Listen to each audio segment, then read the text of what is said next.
Somebody wants your kids to believe a particular theory, which is understandable. Everybody tries to convert others to their belief system. I'm going to try to convert you to my belief system. That's perfectly fine for everybody to try to do that. However, you don't want to use lies to accomplish that. So I'm going to tell you about some of the lies in the textbooks. In my first 3 videos, on number 1, we talk about how students are being lied to about the Big Bang. It's a big dud. It didn't happen. They're being lied to about the age of the earth. The earth is not billions of years old. They're being lied to about the caveman. There's never been a caveman, unless you mean Osama bin Laden. Okay? They're being lied to about the dinosaurs. Dinosaurs did not live millions of years ago. Dinosaurs lived with Adam and Eve in the Garden of Eden.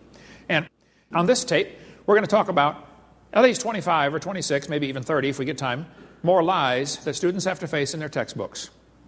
And then on tape number 5, we're going to tell you what you can do about it and some of the dangers of this philosophy. More lies in the textbooks. Let me set the record straight right up front. I am not trying to get evolution out of the schools. I'm not trying to get creation into the schools. I just want the lies out of the textbooks. 2 people can look at the same thing, and one of them gets the wrong idea what he's looking at. The Bible warned us that was going to happen. 2 Peter chapter 3, knowing this first, there shall come in the last days scoffers. Did you know there are people that scoff at the Bible? I deal with them on a regular basis. I attract them like a lightning rod. And the Bible says they're going to walk after their own lust. See, the reason some people don't like the Bible is because of their lust, not because of their science. They don't like that book because it chaps their hide. You're going to be judged by that book, whether you like it or not. Well, the scoffers in the last days, the Bible says they're going to say, where is the promise of his coming? For since the fathers fell asleep, all things continue as they were. Boy, that's an important phrase. Peter told us in the last days, the scoffers would say, the way things are happening now is the way they've always been happening. Long, slow, gradual processes. Uniformitarianism. The Bible says the scoffers will be willingly ignorant. Willingly ignorant. In the Greek, that means dumb on purpose. They're willingly ignorant of how God made the heavens and the earth. We covered that on video number 2, why it's heavens, plural. And how the earth was overflowed with water and perished. The scoffers are willingly ignorant of the flood. We'll cover lots more about the flood on videotape number 6. What caused the flood anyway, and what damage it did to this planet. Well, one of the scoffers in the last days was a guy named James Hutton. James Hutton lived in the late 1700s, and he wrote a book and said the earth is much older than everybody thinks. Now you need to understand, during James Hutton's lifetime, most people believed the Bible, and most people thought the earth was about 6,000 years old. But this was also a time of many revolutions. We had the American Revolution, the French Revolution, the Spanish, the Polish, the German. Everybody's getting rid of the king and establishing democracies. Well, whether that's good or bad is another subject, but the fact is the Bible says to honor the king, and some people thought the Bible was an obstacle to their political objectives. And so they wanted to discredit the Bible. So back when everybody thought the earth was a few thousand years old, James Hutton came along and said it's millions of years old. He was one of the first guys in the Western world to come across this idea and say, oh wow, maybe the earth is real old. James Hutton developed an idea called uniformitarianism. The present is the key to the past. In other words, the way things are happening now is the way they've always been happening. Just like Peter prophesied these guys would come. Well, I think the Bible is the only perfect key to the past, but that's another story. The fact is, James Hutton's book that he wrote had a very strong influence on a young lawyer from Scotland. The lawyer's name was Charles Lyell. Charles Lyell, the lawyer, hated the Bible. Somebody calculated one time that if all the lawyers in the world were laid end to end around the equator, we would all be better off. In 1830, Charles Lyell wrote this book right here, Principles of Geology. Here on this book, you can see his hatred for the Bible kind of ooze off every page. This guy really did not like the Bible. He kept referring to it as ancient doctrines. You know, you're outdated if you believe the Bible.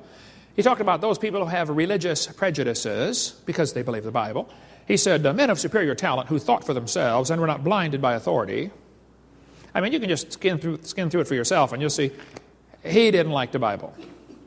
Charles Lyell said his goal was to free the science from Moses. What do you suppose he meant by that? You see, people who read what Moses wrote will feel that God made the world in 6 days and the flood formed most of the geology of the world. Noah's flood messed up the real estate big time. And if people believe the book that Moses wrote, they're going to think that coal, oil, natural gas formed from the flood when things got buried. And they're going to think the canyons formed as the water ran off from the flood. Lyle didn't like that idea. He wanted people to believe the earth is millions of years old. 2 Peter's got the best story about that one. The scoffers are willingly ignorant. You'd have to have help to be that dumb. You couldn't do it on your own. Trilobite had the most complicated eyeball ever. And that's supposedly one of the first creatures to evolve in the Cambrian explosion. I mean, come on, it's got an eyeball incredibly complex. Trilobites did not live millions of years ago. There could be some trilobites still alive. There certainly are isopods, which are very similar, except one-piece shell instead of 3 lobes. Otherwise, could be a descendant, a mutant, which, by the way, which is a loss of information, not a gain. This textbook shows the kids a fossil graptolite. This is the New York State fossil. It says graptolites lived 410 million years ago. Only problem is they found graptolites still alive. Now, if they're still alive, couldn't they be found in any rock layer? This one shows the kids the Devonian period. It says this is from 325 million years ago. It has lobe-finned fish. They got a short leg and then the fin.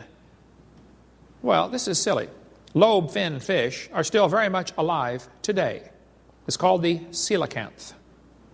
And when they first found the coelacanth still alive in 1938, they said, wow, would you look at this? They survived for 325 million years. It never dawned on them one time to question the geologic column. That thought never crossed their brain. This lady wrote a book about it, A Fish Caught in Time.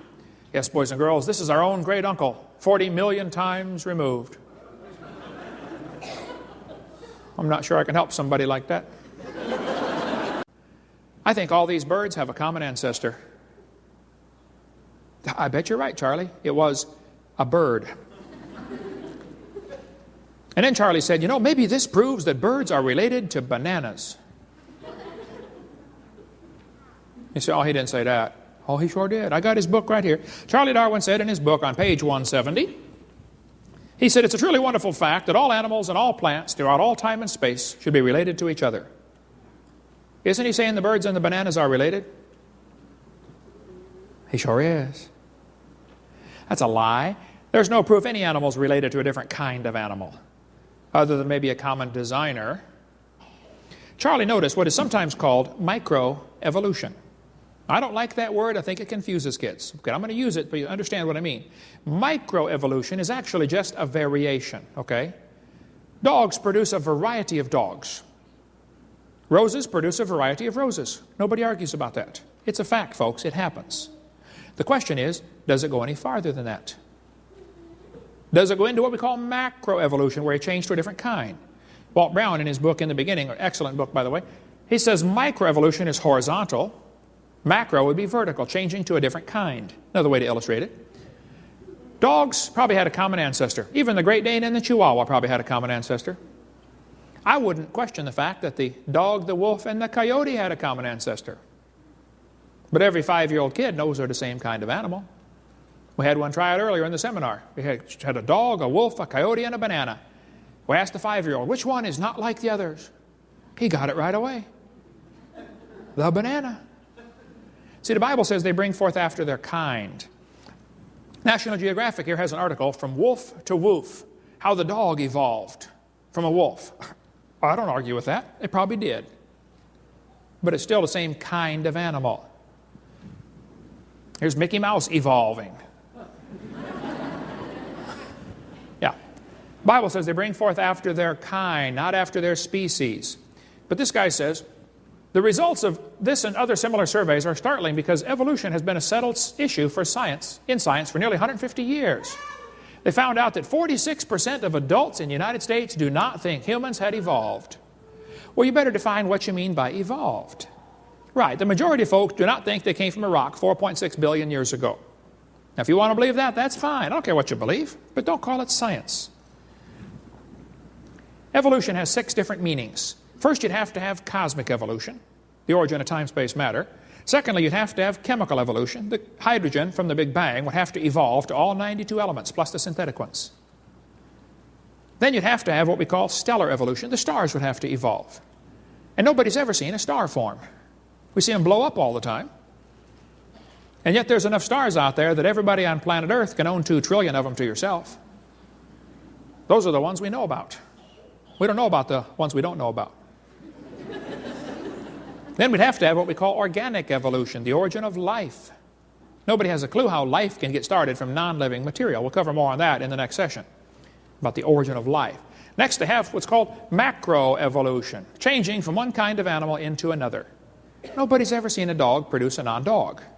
And lastly, we have variations within the kind that some people call microevolution. Okay, this one happens, whatever you call it, it happens. The first 5 are purely religious. But the definition of the word evolution is really confused for the students on purpose, I believe. I think it takes a giant leap of faith and logic just to go from micro to macro. Sure takes a big leap to go to the other 4 stages. Macroevolution is a fantasy based on imagination. They believe it must have happened, but there is no evidence for it at all.